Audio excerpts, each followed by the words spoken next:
Hello, and welcome to the Edifice of Trust podcast. The Edifice of Trust podcast is a thoughtful discussion of today's current events from the perspective of America's founding principles. At a recent presentation of our local chapter of the Foreign Affairs Council, David Firestein, president of the George H.W. Bush Foundation for U.S.-China Relations, spoke about the future relationship between the U.S. and China and asserted that the world order is changing and that the U.S. would be confronted by a multipolar world order. This multipolar order would replace the unipolar order that the U.S. and the victorious allies created from the ruins of World War II. The post-war unipolar world existed despite the challenges created by the existence of the Soviet Union and Communist China. While a fearsome military adversary, the Soviet Union was a non-entity in the globalizing world economy, representing less than 1% of world trade, even when including its trade with its client states behind the Iron Curtain. China's percentage of world trade in 1979 was only 0.7%. Global trade was dominated by the United States, the dollar, and the rules-based world order that the U.S. created. And while the U.S. produced a disproportionate amount of the world gross domestic product, GDP, and dominated world trade, the rules-based system allowed other countries to participate in the system and benefit from the unipolar world order. Although the United States is still the world's largest economic power and a major factor in world trade, the rules-based order it created has allowed other countries to thrive. The communist world lay outside this rules-based order, and their economies withered in comparison to the fast-growing West and the countries that participated with the West in this order. The inability of the Soviet Union to compete economically with the U.S.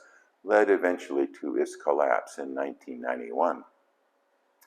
Communist China, under the leadership of Mao Zedong, faced a similar fate arising from Mao's disastrous policies.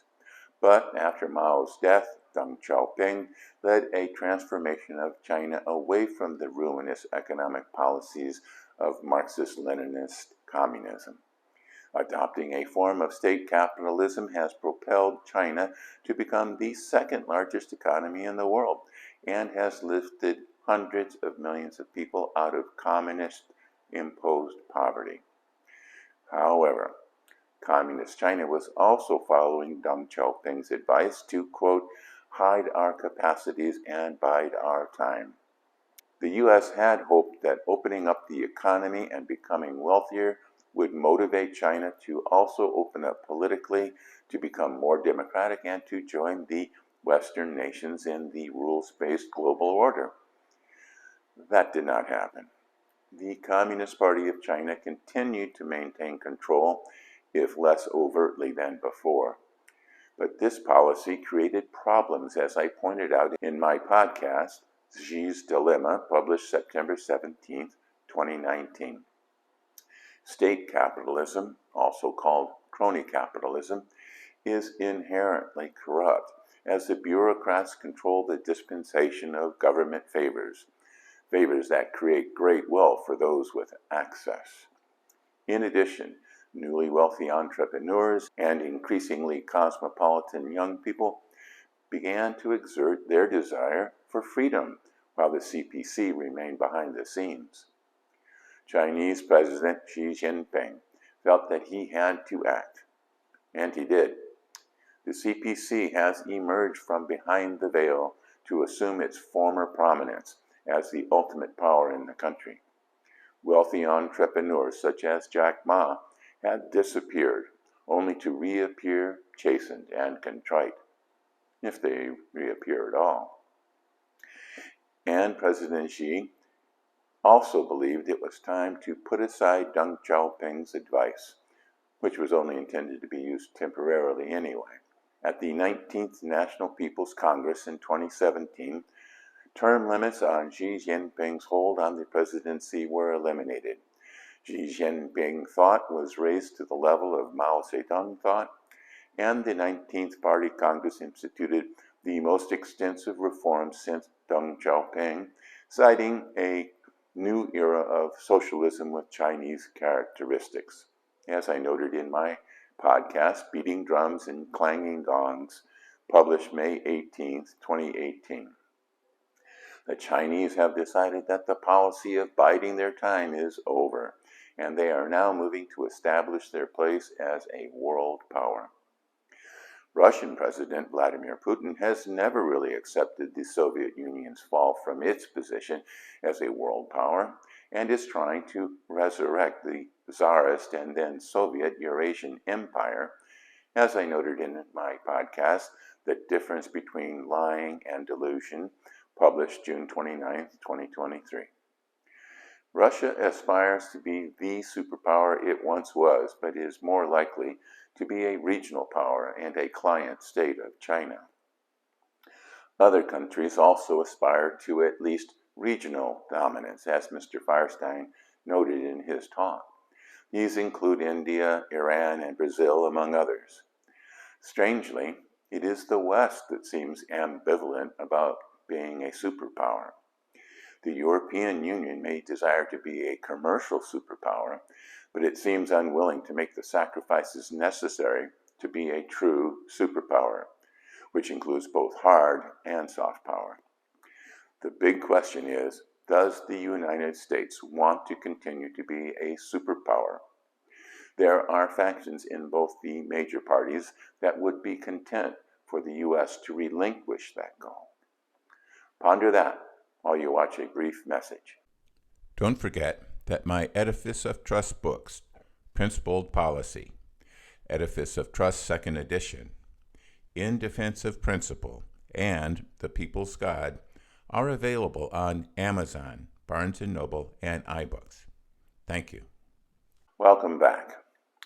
The world in the remainder of the 21st century appears to be heading towards a multipolar world, echoing the great power struggles of the 19th century, a period that featured confrontation and wars between the great powers and a rush to colonize the less developed countries as sources of raw materials needed to confront the other great powers and as a market for their domestic industries.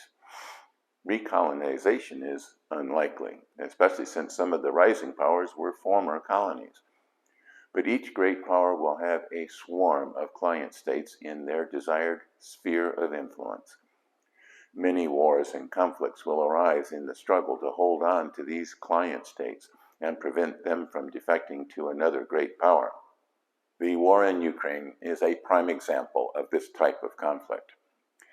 The great power multipolar world of the 21st century arose due to the failure of U.S. leadership after the fall of the Soviet Union.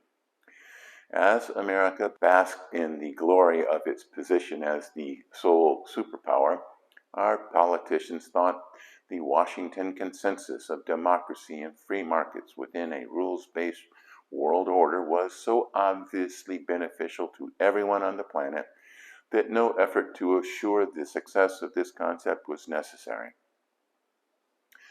But the institutions of the rules-based world order created at the end of World War II, such as the United Nations, the World Bank, the International Monetary Fund, and the GATT, that is now the WTO, have mutated into sclerotic bureaucracies suffering from mission creep and directed away from the Western ideals and principles upon which they were founded by inimical forces opposed to America and those Western ideals and principles.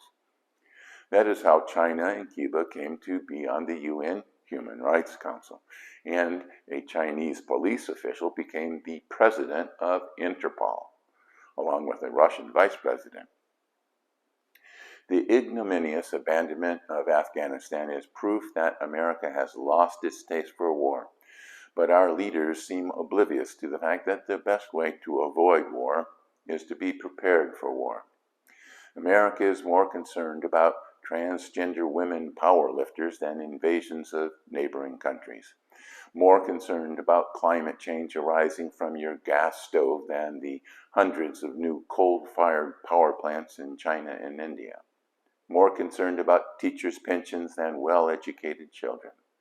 And the Biden administration clearly wants to spend more money for preschool entitlements than developing hypersonic missiles. The 2020 presidential election seems more important to Republicans than the 2024 election, and Republican presidential candidate Vivek Ramaswamy's 10 Commandments does not even mention national defense. The U.S. needs to get serious about how to survive in a multipolar world and quit wasting time on distractions. To be a survivor in a multipolar world, and for our people and our friends to thrive, there are several things that we as a nation absolutely must do. Luckily, the founders of our country have told us what we should do. We must form a more perfect union, establish justice, ensure domestic tranquility, provide for the common defense, promote the general welfare, and secure the blessings of liberty to ourselves and our posterity. Do that and stop worrying about which pronoun to use. Thanks for watching.